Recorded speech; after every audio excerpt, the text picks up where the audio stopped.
Paz do Senhor, meus irmãos, paz do Senhor, minhas irmãs.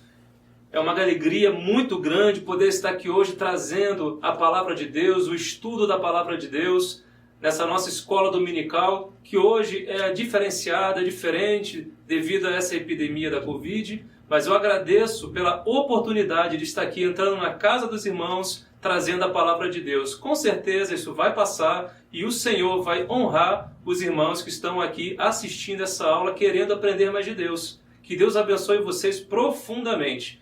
Eu gostaria de começar fazendo uma oração, para que o Senhor possa estar conduzindo esta aula. O Senhor possa estar me conduzindo na ministração, no ensino da palavra, para que os irmãos possam estar recebendo essa lição e que o Senhor possa estar entrando na casa dos irmãos, consolando, confortando e fortalecendo, sabendo que hoje já está mais perto a volta do nosso Senhor e nós podemos nos alegrar com isso. Amém?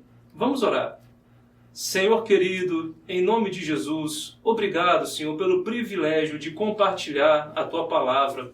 Que o Senhor possa trazer a Tua paz, o Teu ensino, que o Senhor possa consolar os corações, que o Senhor possa trazer aquela resposta, de repente, no ensino da Tua palavra, na escola dominical, que o irmão ou a irmã precisam ouvir de Ti. Que o Senhor possa me dar, Senhor, aquela sabedoria que só o Senhor tem, porque toda boa dádiva vem do Pai das luzes. Fica comigo, exalto o Teu santo nome, em nome de Jesus. Amém. Amém, meus irmãos. Hoje nós vamos estudar a nossa lição 12. Nós estamos lendo, como todos sabemos, a revista sobre o verdadeiro pentecostalismo. E hoje a lição 12 é sobre a urgência do discipulado, cujo texto áureo está lá em Mateus, no capítulo 28, no versículo 19. Eu vou ler em duas versões, porque a segunda versão não está na revista.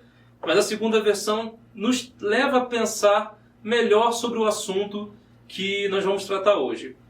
Na versão Almeida, revista e corrigida, diz assim, Mateus 28, 19. Portanto, ide, ensinai todas as nações, batizando-as em nome do Pai, e do Filho e do Espírito Santo. Na nova Almeida atualizada, diz assim, portanto, vão e façam discípulos de todas as nações, batizando-os em nome do Pai, do Filho e do Espírito Santo. Então, apenas uma pequena diferença que ao longo da nossa aula nós vamos tratar e a gente vai explicar por quê. Na verdade, a diferença é mínima. O original, quando a gente vê os originais da Escritura, a gente vai ver que o sentido é o mesmo. Amém? A verdade prática dessa lição diz o seguinte: chamamos de discipulado, na fé, o aprendizado de um discípulo por meio de seu mestre, na igreja, para ajudar a desenvolver o seu crescimento espiritual.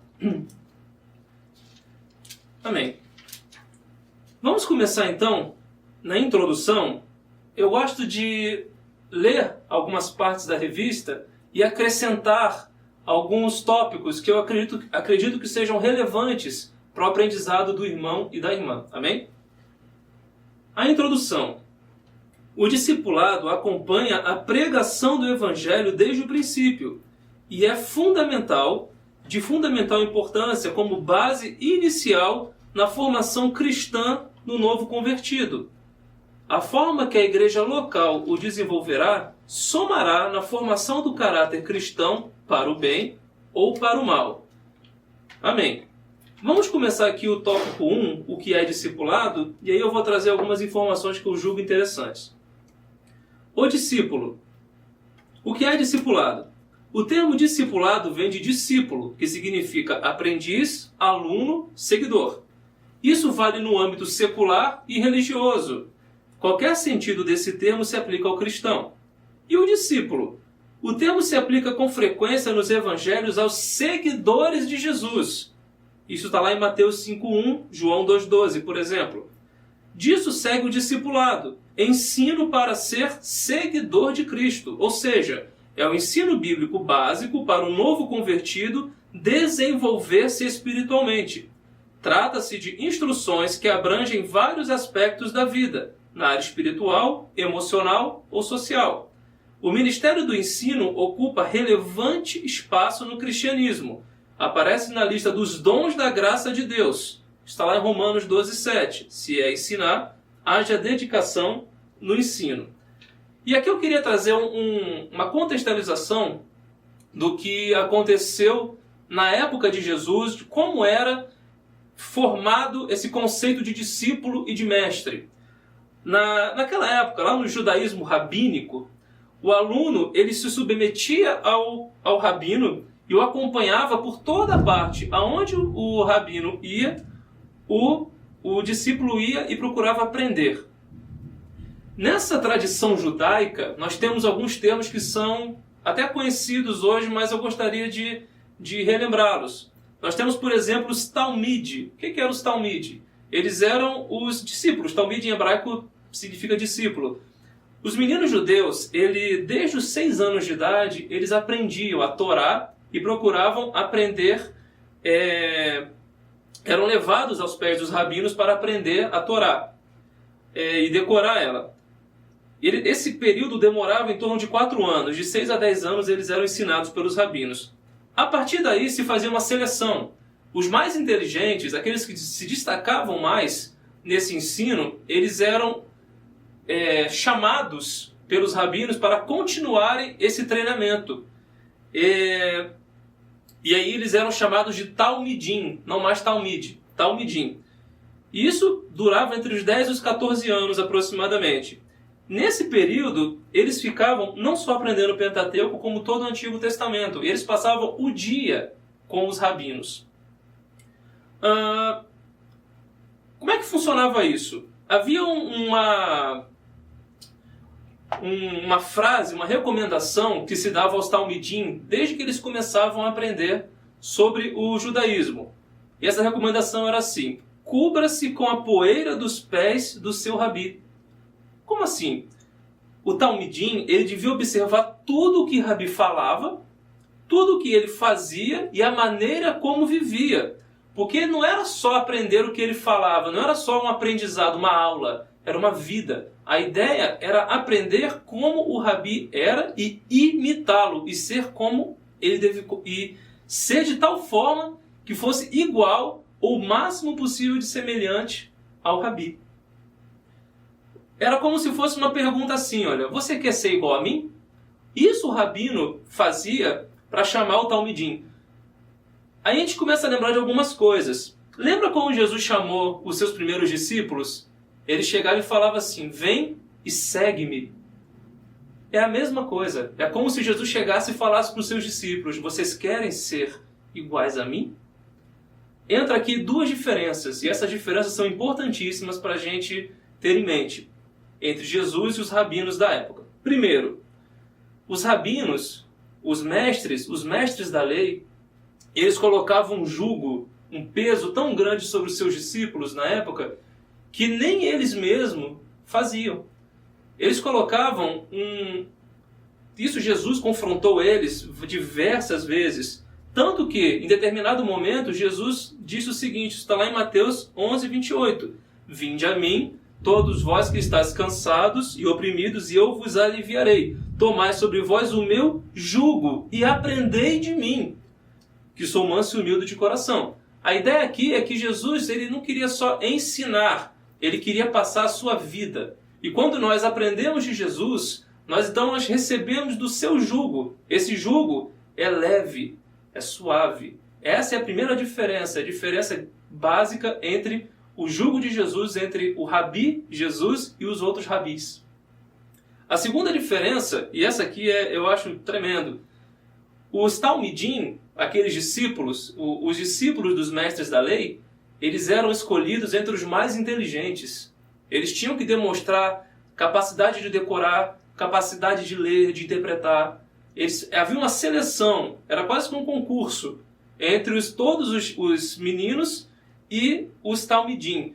Ou seja, aqueles que não eram escolhidos, eles eram rejeitados. Eles tinham esse estigma sobre si, que eles não conseguiram passar à frente. Eles só tiveram o início. Jesus não.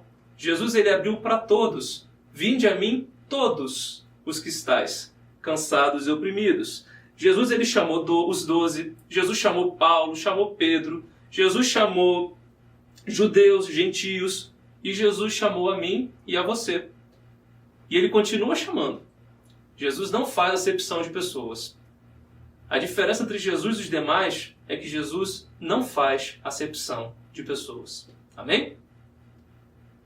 Interessante também, isso aqui a revista trouxe também, que nós não devemos confundir o termo discípulo com aluno, pois o discípulo, ele, muito mais do que aprender uma lição, ele não aceita o ponto de vista do seu mestre, mas ele defende o ponto de vista de seu mestre.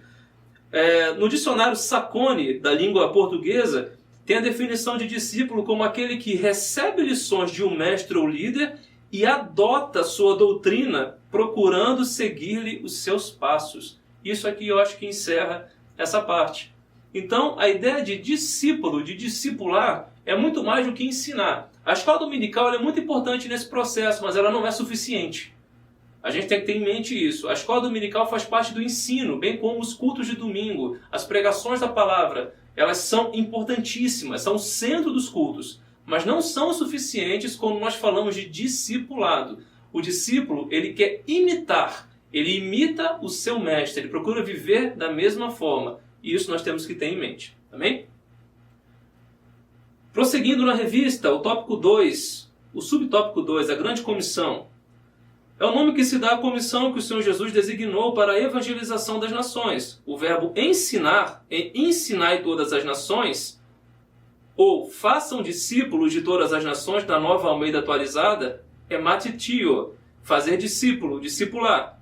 O discipulado não é uma opção, e aqui eu grifei, é um mandamento divino para edificação e crescimento espiritual de cada cristão.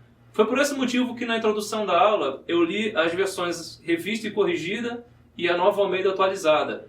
A ideia é a mesma, mas às vezes o português, quando nós passamos do hebraico ou do grego para o português, nós podemos perder um pouco do sentido original. E aqui ele explicou por que em uma versão nós temos ensinar e na outra fazer discípulos. É algo mais profundo. E o termo em grego ele é fazer discípulo, discipular. Continuando. Além do discipulado, ele também ordenou que esses novos discípulos guardem o que aprenderam, ensinando-os a guardar todas as coisas que eu vos tenho ordenado. Mateus 28, 20. Ou seja, as doutrinas e os pontos doutrinários que Jesus ensinou. E o livro de Atos mostra que os apóstolos cumpriram essa palavra. E aqui nós temos diversas referências que o irmão pode verificar na sua revista. Terceiro subtópico, a educação cristã. A doutrina dos apóstolos, lá em Atos 2,42, está dentro do corpo doutrinário que Jesus ensinou aos seus discípulos durante o seu ministério terreno e que depois o Espírito Santo se encarregou de orientá-los. E aqui vai falar que o currículo dos nossos cursos teológicos constam diversas disciplinas sobre Deus e Jesus, o Espírito Santo e a Trindade, anjos, o homem e o pecado, sobre a expiação e a salvação, sobre a morte e a ressurreição dos mortos, enfim, os programas que há nos cursos teológicos. Jesus ensinou sobre tudo isso e muito mais, como a teologia prática, a ética, aquilo que o cristão deve praticar no seu dia a dia. O ensino nesse contexto pode se referir também aos cursos de teologia. É interessante isso.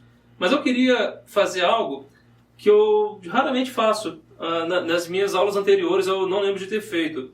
Essa revista do professor, ele traz um subsídio didático, pedagógico. Às vezes eu leio, mas raramente eu tiro alguma coisa para acrescentar na aula, uma vez ou outra. Mas dessa vez eu achei muito interessante os pontos que o autor adotou. E ele falou, nesse tópico aqui, algo muito interessante que eu gostaria de compartilhar com os irmãos. Ele falou o seguinte, que o saudoso e grande educador cristão Howard Hendricks escreveu uma obra clássica em educação cristã, chamada Discipulado, o caminho para firmar o caráter cristão. E como o título da obra diz, o discipulado tem a ver com o desenvolvimento do caráter exemplar do cristão para servir ao próximo e influenciá-lo na convivência. É um mergulho na vida interior que força o discípulo a confrontar-se consigo mesmo, os ideais elevados do Evangelho de Jesus Cristo. E aqui eu queria fazer 3 perguntas que eu não faço apenas para o irmão ou para a irmã que está em casa. eu faço para mim também. Eu não posso ser ausente nesse aspecto, porque eu não sou isento a isso. São 3 perguntas que o discipulado deve fazer para cada um de nós. O primeiro, ou a primeira: em que medida o meu caráter se parece com o de Cristo? São perguntas que é para nós respondermos para nós mesmos e em oração levarmos a Cristo. Primeira pergunta: em que medida o meu caráter se parece com o de Cristo? Segunda: os valores que o Senhor Jesus nos estimula a viver são impossíveis de se realizar? Será que eles são tão impossíveis assim? São difíceis? Terceiro: estamos muito ou pouco parecidos com Jesus?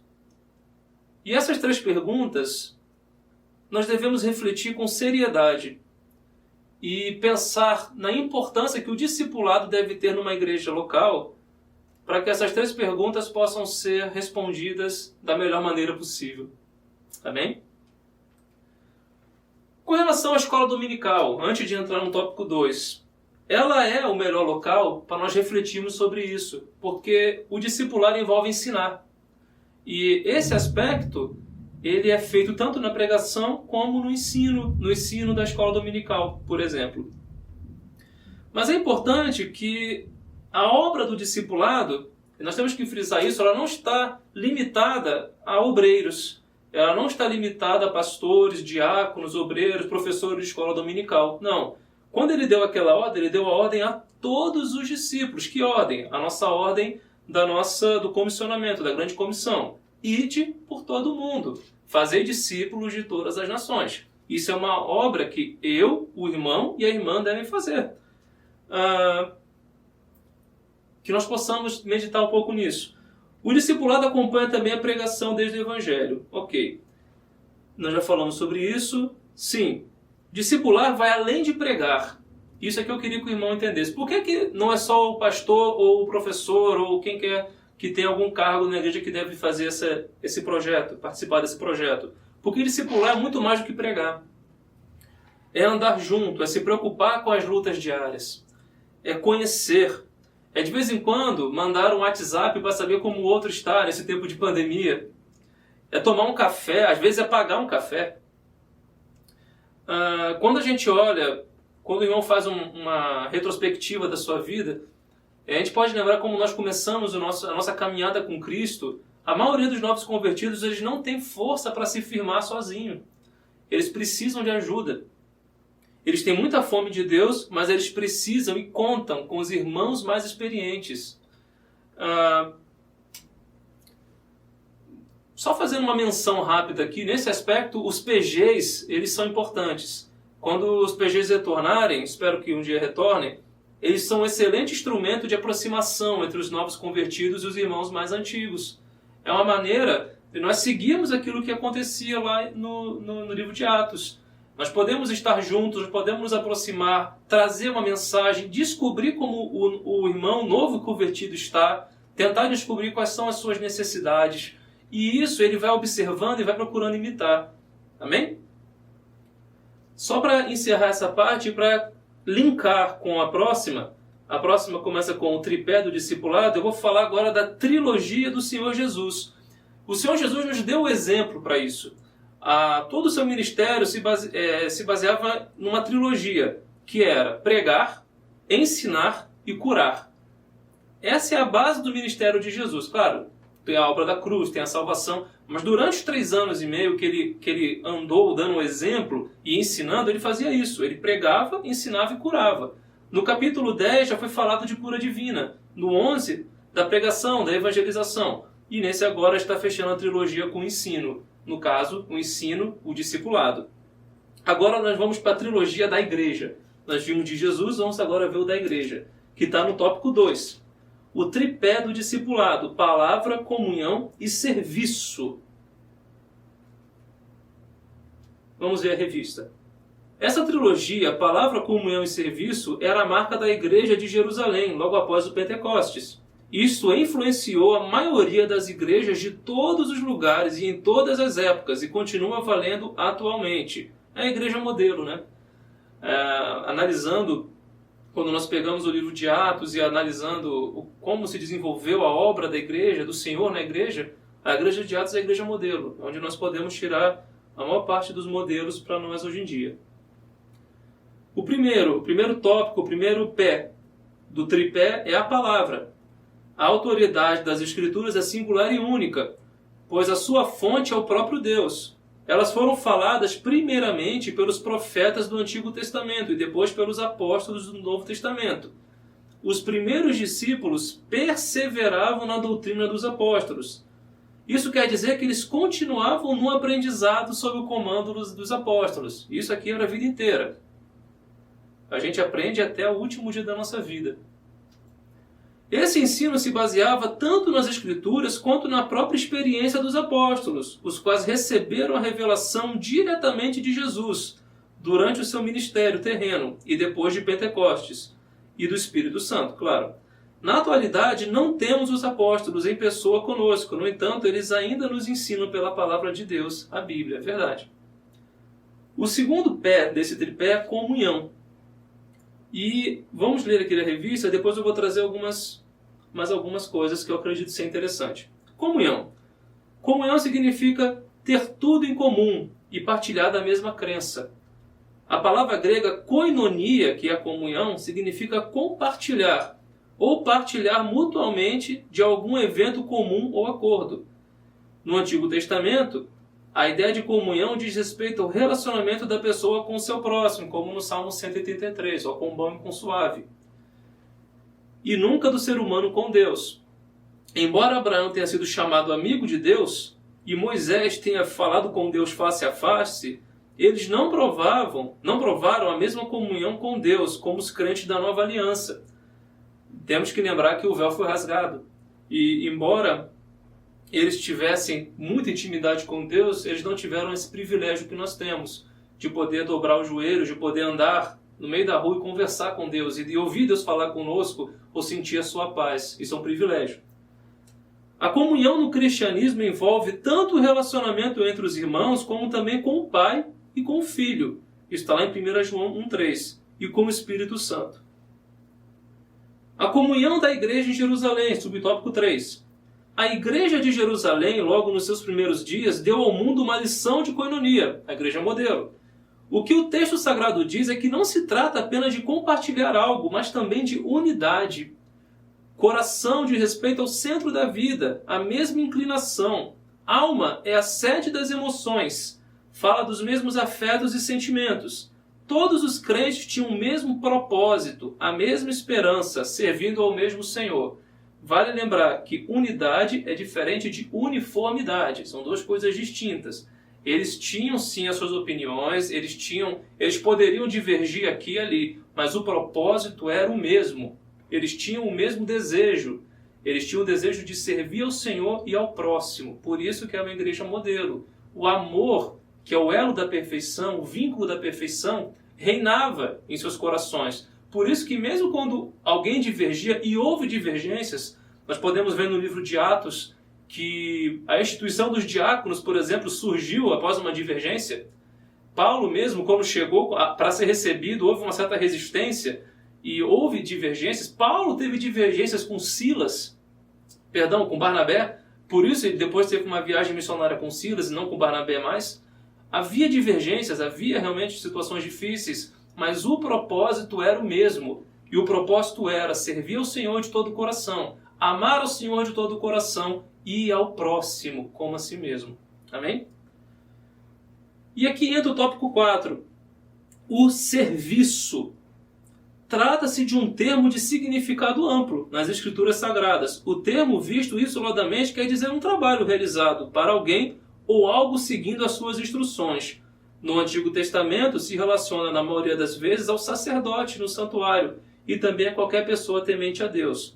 Na igreja primitiva de Jerusalém, o serviço cristão está representado sumariamente na perseverança no ensino dos apóstolos, na comunhão, no partir do pão e nas orações. É isso que Deus espera de cada um de nós no cumprimento da grande comissão. E aqui que eu queria entrar um pouco mais nesse tópico. Foi-se o tempo de sermos descomprometidos com Deus e com a sua igreja. Não dá mais, não há mais tempo. Jesus está à porta. A gente tem que se ligar nisso. Queria trazer um exemplo muito interessante. Tem uma igreja na Coreia do Sul que classificou a sua sistemática de discipulado em 4 fases. Fase A, fase B, fase C e fase D. A fase D é aquela... Ele classificou esses crentes da seguinte maneira. São aqueles que vêm ao culto de vez em quando apenas. É o crente turista. Ele vem no culto da Páscoa, do Natal e talvez no batismo de algum amigo, no Dia das Mães e só. Esse está classificado na fase D. Na fase C, já são aqueles que vão aos cultos com mais regularidade. Eles até vão aos domingos, enfim, eles vão aos cultos.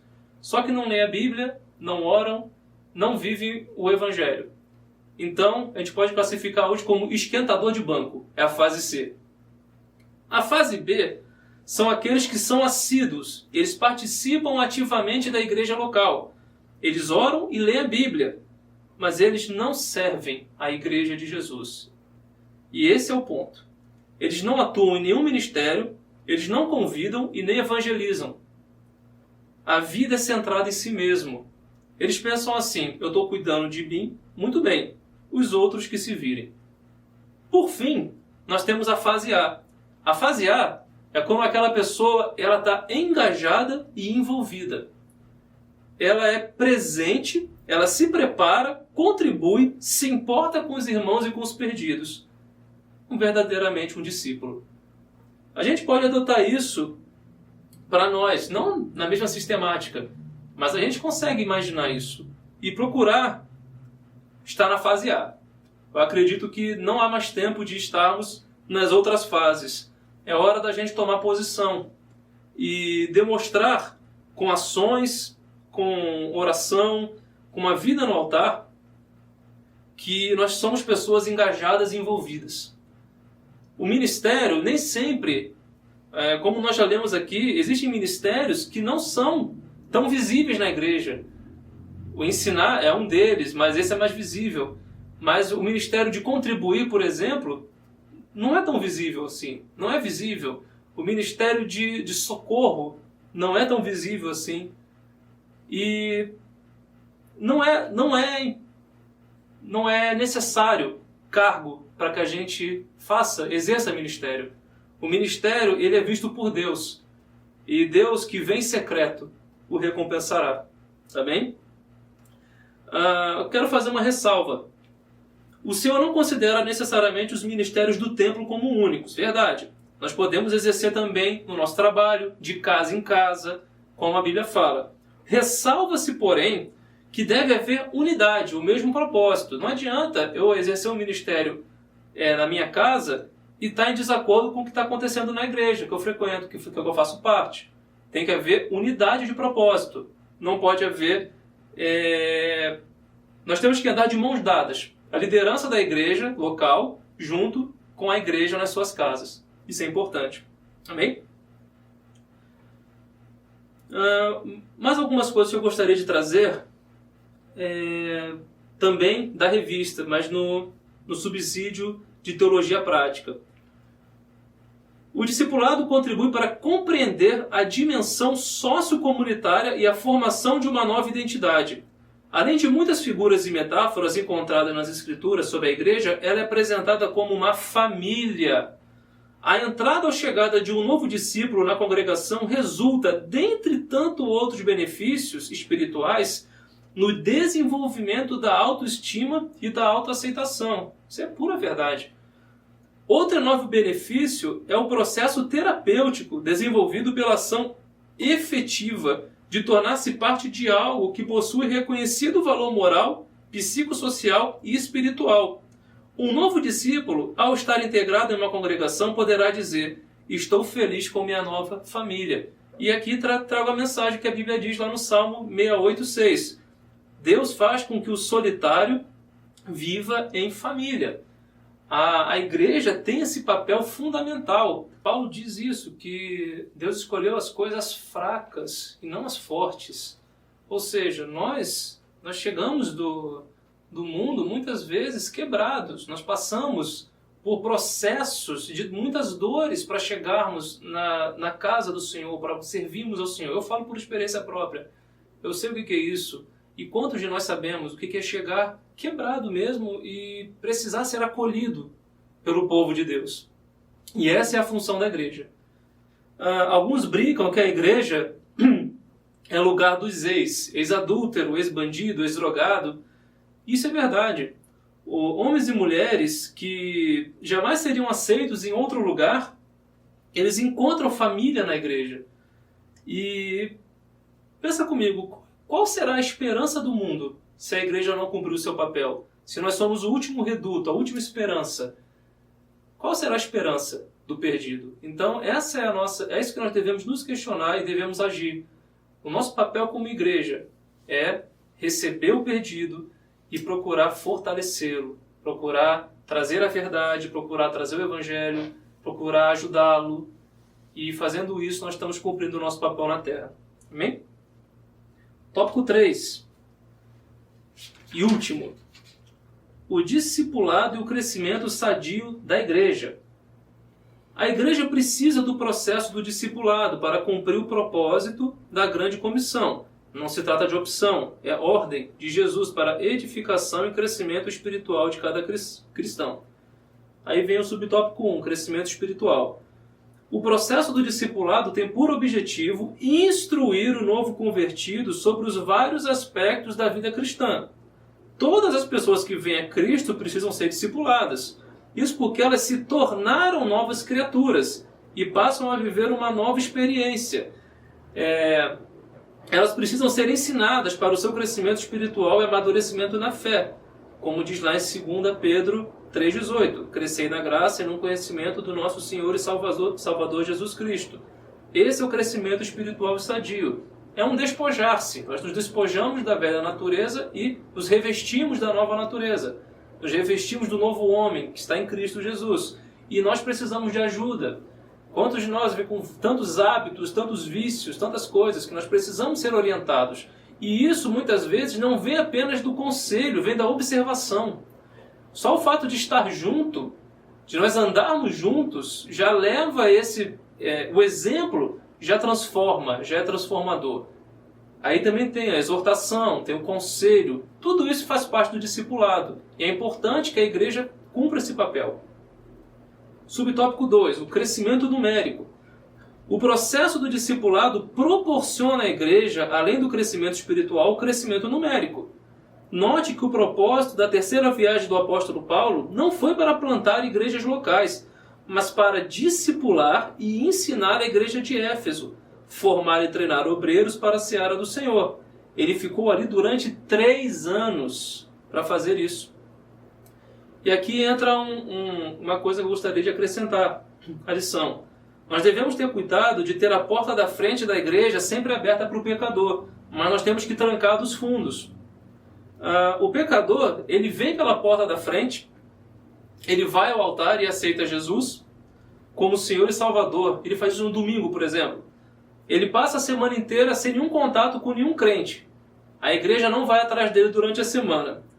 Eu imagino que o diabo não tirou férias nesse período. Eu acho que isso é verdade. Ele não vai tirar férias nesse período. O que acontece com o recém-convertido, então? Ele entra pela porta da frente e sai pela porta dos fundos. As igrejas que têm um crescimento sadio, via de regra, são igrejas que se preocupam com o discipulado. Isso é via de regra. Mesmo aquelas que às vezes têm uma explosão de crescimento ou um inchaço, elas não conseguem manter isso, perdurar isso, se não tiver um processo de discipulado sadio. Tópico 3. Subtópico 3. O exemplo da igreja da Antioquia da Síria. O público da igreja de Antioquia era gentio, identificado como gregos, lá em Atos 11. Os apóstolos de Jerusalém enviaram Barnabé para discipulá-los. Ao se deparar com um grupo de gregos convertidos, ele concluiu que ninguém seria melhor do que Saulo para ensinar esses novos crentes de costumes estranhos. Barnabé não hesitou em buscá-lo em Tarso para essa nobre tarefa. Eles discipularam a igreja durante 1 ano inteiro. Assim, desde muito cedo na história do cristianismo, a igreja se preocupa com o discipulado, pois fazer discípulo não é a mesma coisa que fazer membro de igrejas. Isso é tremendo. Imagina a igreja começando ela sai do judaísmo e começa um novo tipo de instituição que jamais foi visto na história. E aí você sai do judaísmo e chega e essa salvação é oferecida a gregos que não tinham nada a ver com o judaísmo. Então era necessário alguém que fosse conhecedor tanto dos costumes gentios como do judaísmo. Barnabé foi e lembrou, Paulo é essa pessoa. Ele foi criado fora, ele sabe muito bem isso. No entanto, ele também foi criado aos pés de Gamaliel. Ele conhece o judaísmo. E, no entanto, ele também teve um encontro com Jesus. Então, assim, era a pessoa perfeita para fazer esse processo. Então, assim, o processo de discipulado, a sistemática de discipulado, ela também tem que ser elaborada pela igreja, a igreja local. E ela tem que ser planejada para que possa se cobrir da melhor maneira possível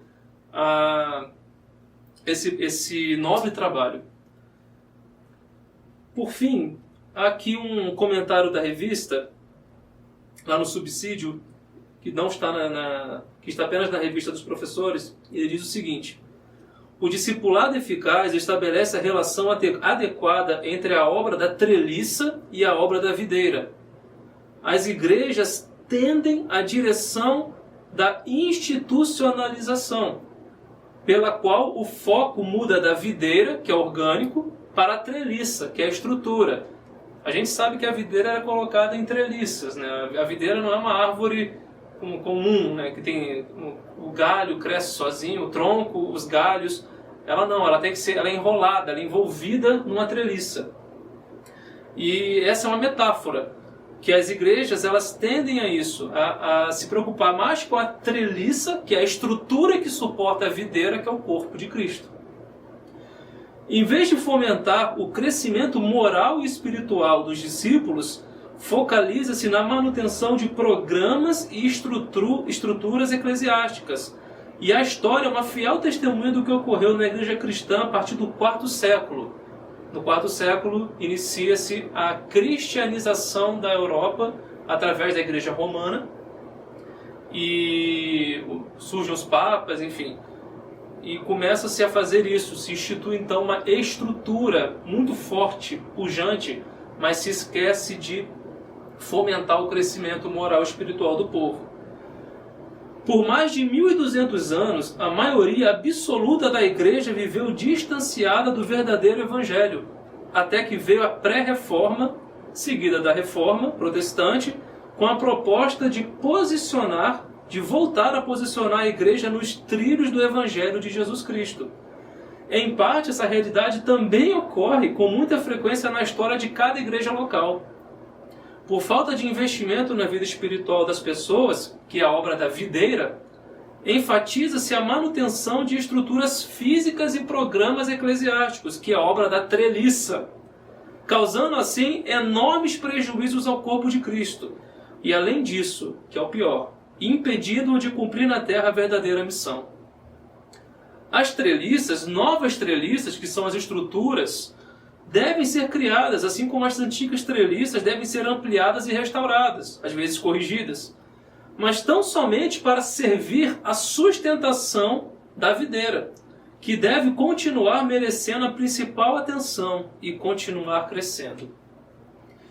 E aqui é uma constatação que nós fazemos na igreja evangélica atual, que boa parte das lideranças atuais tem se dedicado a manter e ampliar suas treliças e não a videira.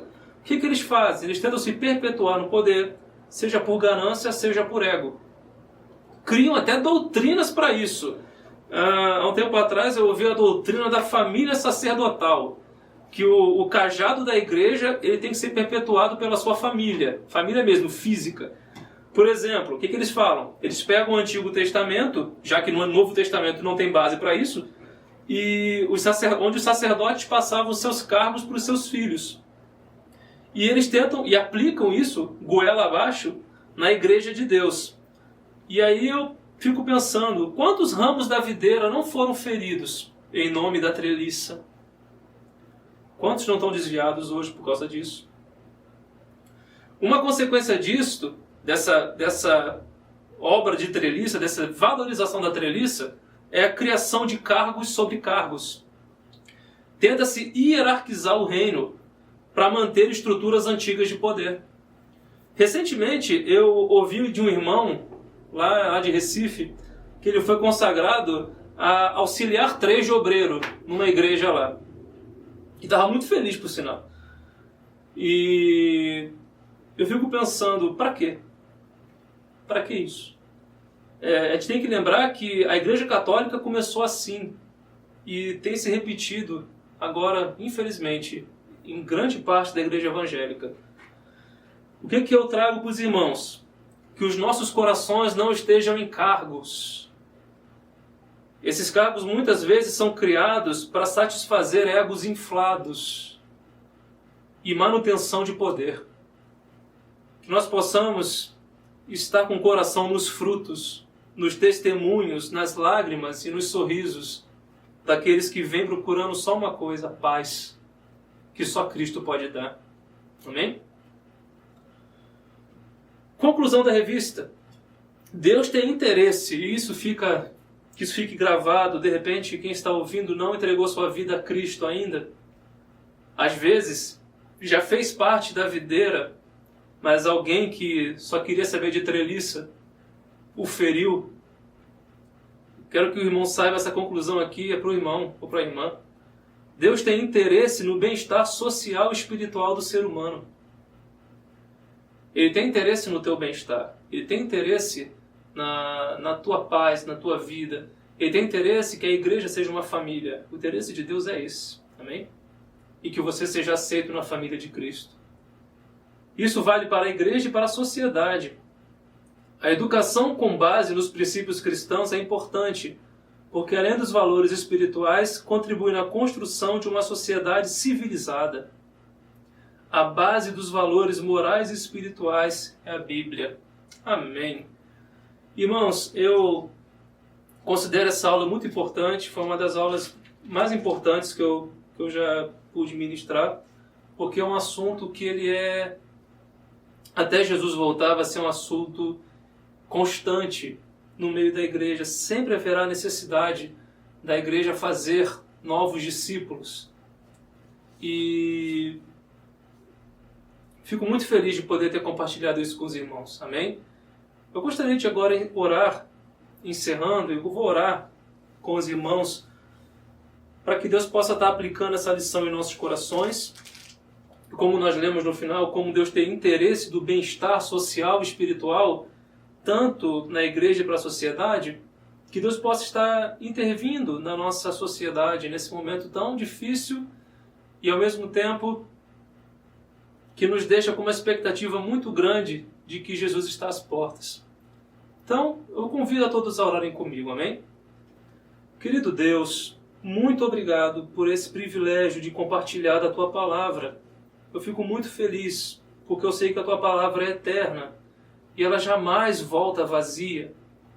Eu te agradeço, Senhor, porque eu creio, Senhor, que há corações que precisam ouvir isso nesse momento. Eu peço que o Senhor os visite, que o Senhor encarregue de levar essa semente até esses corações, para que essa semente venha brotar e gerar bons frutos. Nesse momento eu também oro, Senhor, pela Tua igreja, que nesse momento está em casa, não podendo vir cultuar como de costume, e muitos estão tristes e abalados por esse momento, mas nós temos certeza, Senhor, que o Senhor é o Deus de todas as horas. O Senhor é o Senhor que nos cura. O Senhor é o Senhor que nos sara, como está lá em Êxodo. O Senhor é o Deus que tem poder, Senhor, tanto para derramar pragas como para retirá-las. E eu rogo a Ti, Senhor, junto com os meus irmãos, que o Senhor visite, Senhor, não só essa nação, mas o planeta. Que o Senhor intervenha, Senhor, na humanidade, repreendendo esse vírus e fazendo com que cesse, Senhor, esse tempo de confinamento, esse tempo difícil, Senhor, esse tempo de aflição. Eu sei, Senhor, que o Senhor está às portas, eu creio nisso, Mas enquanto a igreja estiver na terra, vale o que o Senhor mandou de orarmos para que tenhamos uma convivência tranquila, de orar pelas autoridades, de orar para que o Senhor intervenha nessa sociedade e traga tempos de refrigério, de orar para que a porta do Evangelho continue aberta e abra-se cada vez mais. Ah, Senhor, nos ajuda a cumprir o Teu chamado. Ajuda-nos, Senhor, a fazer discípulos de todas as nações e tem misericórdia quando não fazemos. Ser com todos, Senhor, e alegra o coração dos nossos irmãos. A nossa alegria, Senhor, não é um momento, a nossa alegria não é uma circunstância, a nossa alegria não é dinheiro no banco, a nossa alegria é Jesus. A nossa alegria é uma pessoa. Como Paulo falou, alegrai-vos sempre no Senhor. Que o Senhor possa, nesse momento, derramar da tua alegria em cada coração, em cada pessoa aflita, e que o Senhor possa entrar com alegria, com um bálsamo nesses corações. Senhor, sê com nossas famílias e blinda nossos corpos nesse tempo tão difícil. Nós te amamos, o Senhor é o nosso Deus, o nosso Senhor, e continuamos com os olhos em Ti. Em nome de Jesus, amém. Deus te abençoe, meu irmão, minha irmã. Fiquem na paz do Senhor. Amém.